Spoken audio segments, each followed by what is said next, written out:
Kelly. Welcome back to my channel. Today is going to be my October wrap-up. The recent reads will be on hold until the new year or until I find time to film. I don't have time to do anything. This is a spur of the moment. I got things I need to be doing right now. That's priority, but yeah, I'm filming this because I got library books that need to go back next week. And I want to take them back tomorrow. So, I've read how many books in all? Count, Sam. I've read a total of 9 books in October. 2 books I already talked about was Nevermore and Winter War Awakening. Those 2 I talked about in my recent reads number 2 video. I will link that down below. So the first book I'm going to be talking about in this video is Misery by Stephen King.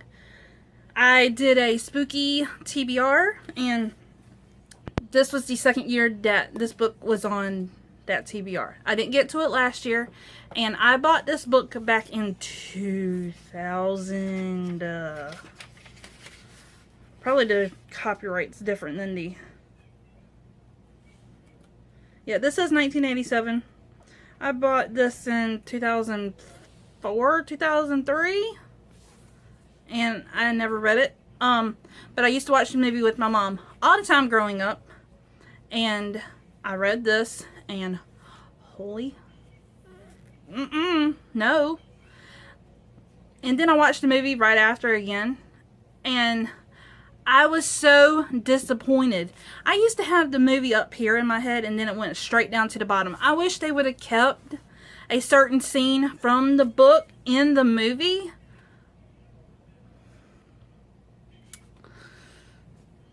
If you know what scene I'm talking about, then comment down below. Don't spoil. Just say a certain scene. Yeah. But anyways, if you don't know about Misery, Misery is about this author named Paul Sheldon. He is a famous author and he wrote a series called Misery. Misery is a woman set in Victorian, Edwardian England, I think. I'm not sure. And he has just finished writing a new book. He's done with the Misery series, and that book is about to come out. He just got done writing a brand new book. He hopes to get him out of his author of Misery persona or identity, because that's what he's known for. Oh, you're the author of Misery. So he gets into his car crash and his #1 fan, Annie Wilkes, saves him. I let my kids watch the movie. They haven't read this yet. They're not going to read this until they're about 18, when they can leave my house legally. They can read this. There's some characters in this book that is not in the movie, and that kind of made me a little happy because the movie had that humor that there was none in this book whatsoever. But I wish the movie would have had some of the story, because while he's writing the story in it, there's actually little snippets of the story in this book. And in the movie, it's just Annie recounting all of the things that Paul had wrote so far of Misery's return. And the movie is still good. And I understand why they kept that certain scene out. But thinking of all the gory things that were in movies way before that movie was made didn't make any sense. So I am holding this in high regard, and yeah, I like the ending. This is one of Stephen King's better endings. I read 2 graphic novels in the month of October. The first one is The Walking Dead book 13 and The Walking Dead book 14. So I'm not going to go into detail about these 2 because major spoiler, but I will give you a hint. The current season of The Walking Dead, season 10 on AMC, is the content in this book. From the stills I've seen, I haven't watched season 10. I'm still at the beginning of season 8. I have not even gotten 5 minutes into first episode of season 8. But from the stills I've seen from this current season of when they put the episodes out, it's what is in this book. And the ending of this book shocked the freaking hell out of me. So, if y'all have not read the books, the comics, or these little compendiums, then I'm not going to go any further into detail, but y'all will be shooketh. And then this one, book 14. Okay, the end of book 13 had me shook. Book 14, the ending, had me crying my eyes out. That's what I love about the Walking Dead series. It can make you cry. It can make you scream. It can make you scared as hell. It can make you angry. It can make you laugh your ass off. And I think there's like 2 more.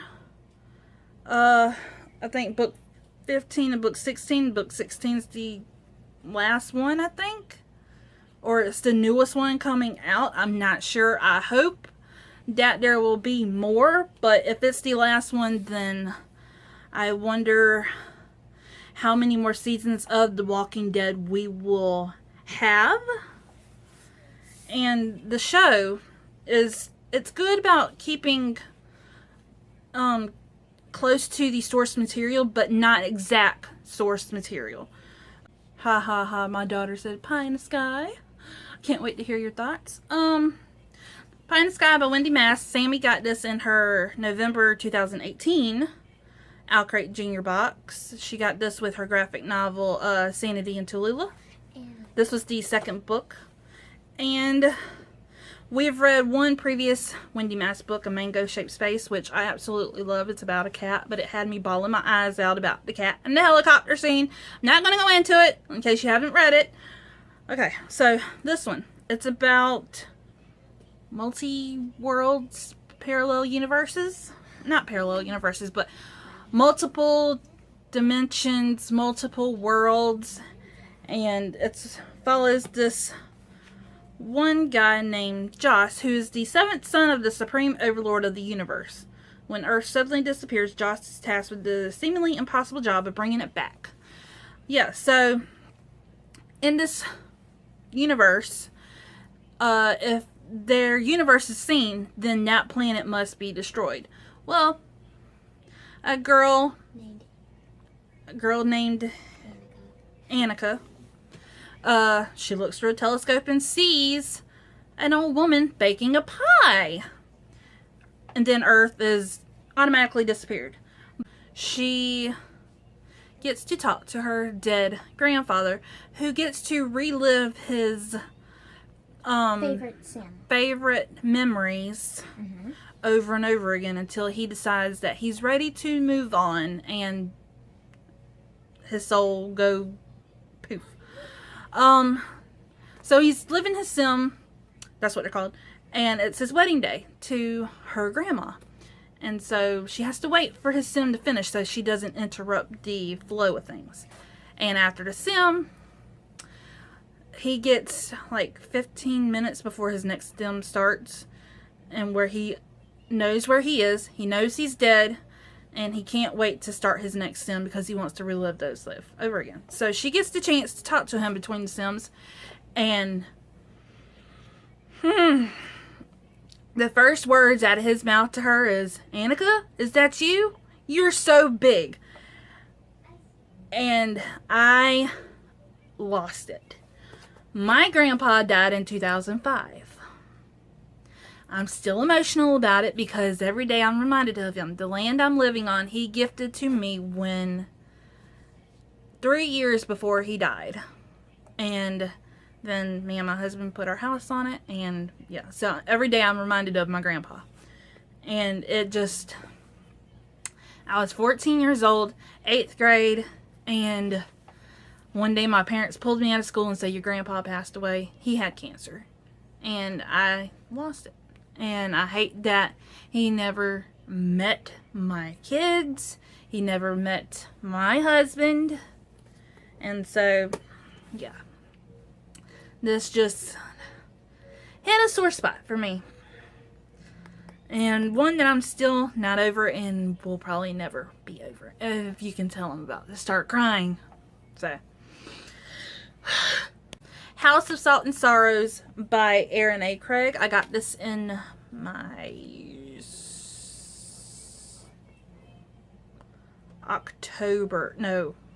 August Outcry box. And it's a retelling of the 12 Dancing Princesses.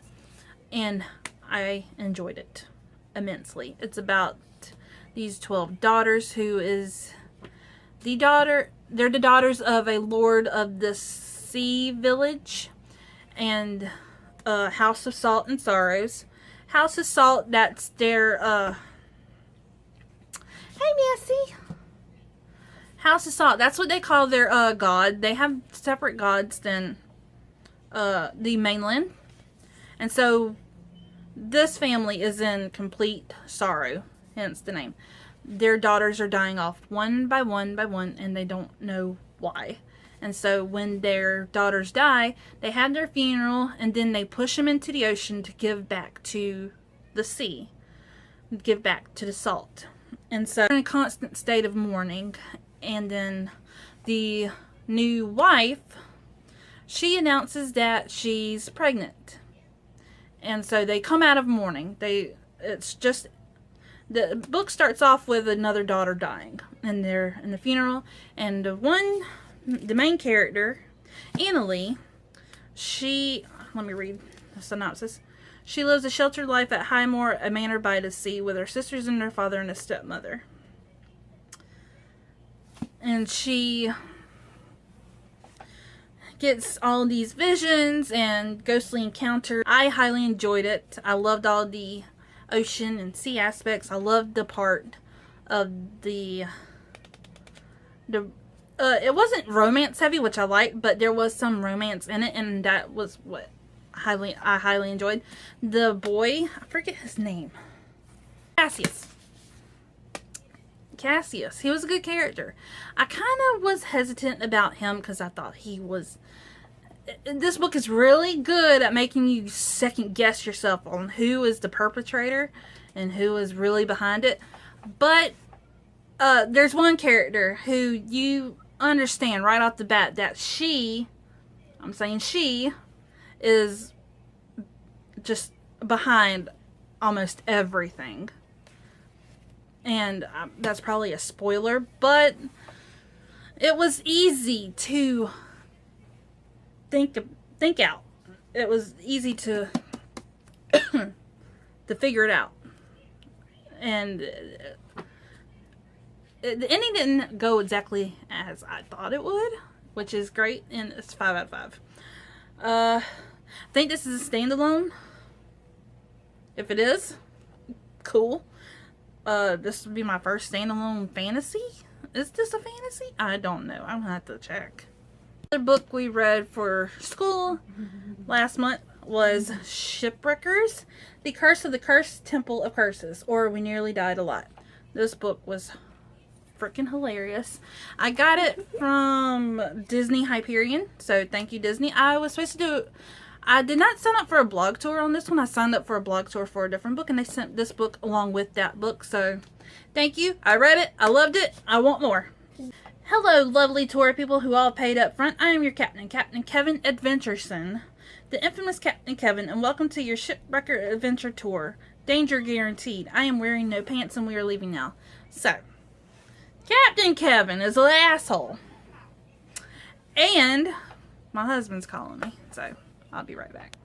Captain Kevin does these boat tours in the Amazon in Brazil. And the first time we meet Captain Kevin, he's running away from a bunch of angry people. This boy, he's very paranoid and cautious. His sister is all about adventure and taking risks and having fun. She is a huge fan of Captain Kevin. And then Captain Kevin takes another tour, and he takes them to a big tourist shop in the middle of the Amazon with made in China products.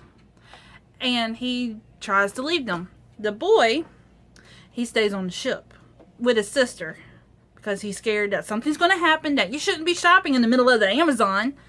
And then the captain's going to leave to search for treasure. Yeah, hijinks ensue.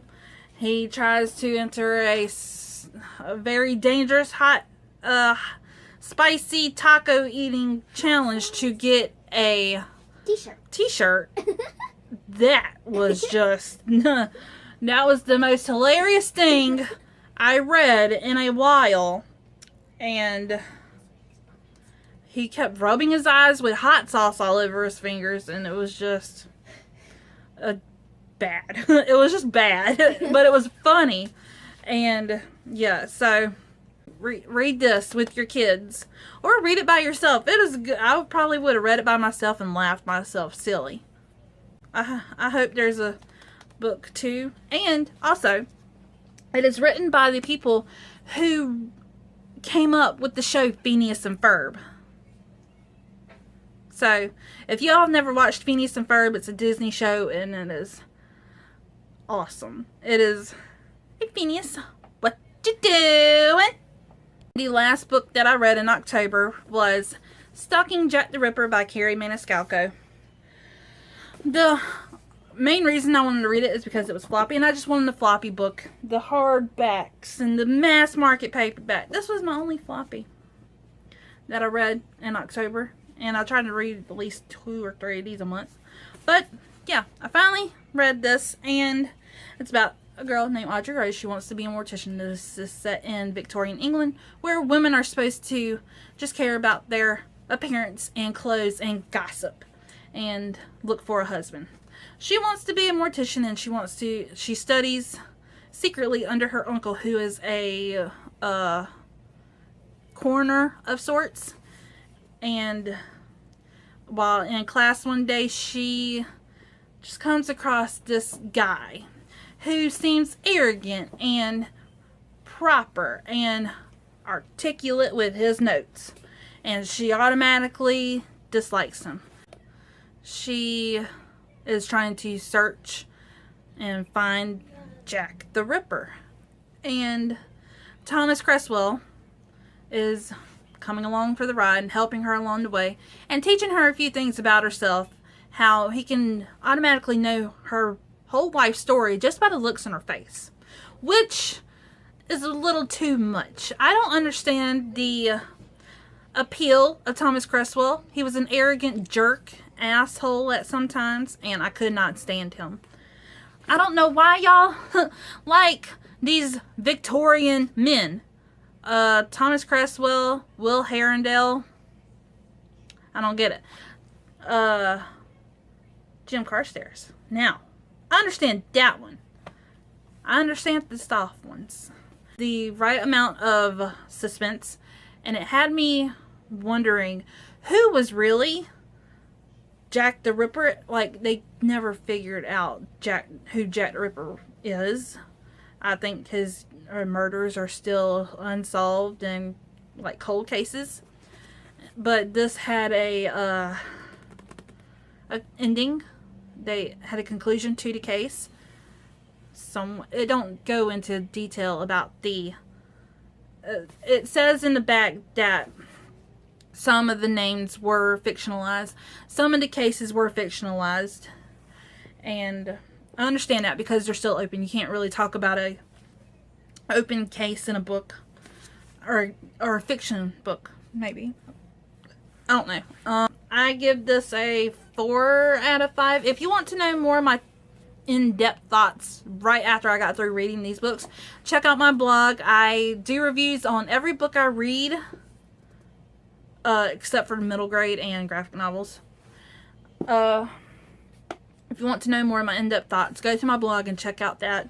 It will have my thoughts immediately after I finish a book. Because I don't want to be blubbering like, yeah, okay, Okay? Get what I'm saying?